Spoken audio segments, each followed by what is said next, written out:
And well, the alleged failure of migrant Muslims to vote for a tribal party candidate in Kokrajhar Lok Sabha constituency has claimed 30 lives in western Assam's Baska and Kokrajhar districts since last evening. This morning, 7 more bodies, including that of 5 children, were discovered by the police in the Narayanguri area of Baksi district.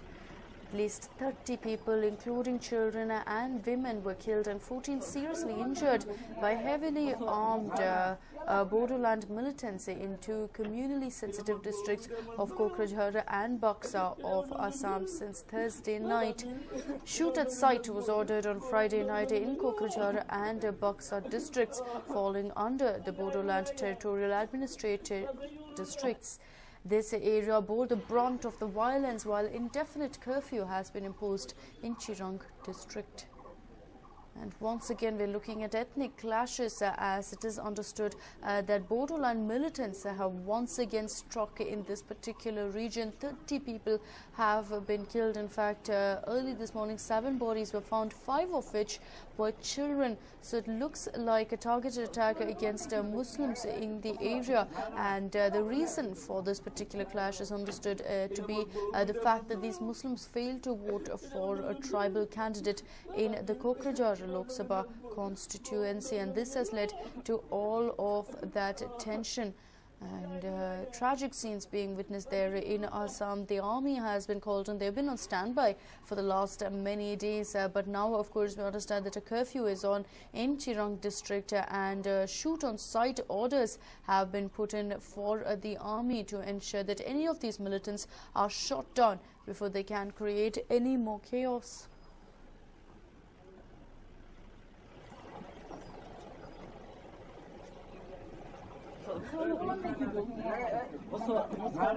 And this is not, of course, the first time we've seen ethnic clashes take place in Assam. We've seen this in the past as well, but this time around, the Bodoland militants have targeted the Muslims due to the elections, is what we understand. It's an outright massacre out there in Kokrajhar, and of course, hopefully, they will be able to stop these attacks and ensure that the death toll is controlled.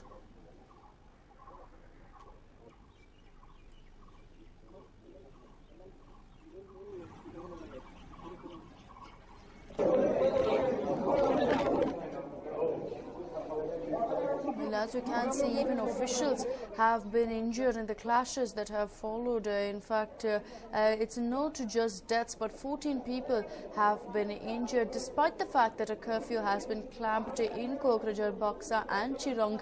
It looks like it has made no difference. These 3 are some of the major districts of the Bodoland area. In fact, it covers 3/4 of the area.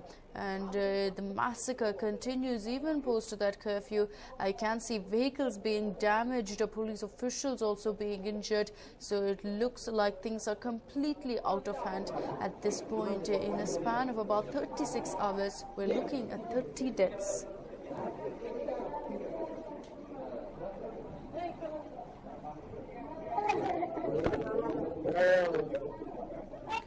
Well, the army has been called and they've been carrying out flag marches, and shoot-on-sight orders have been issued in Kokrajhar and Baksa as well.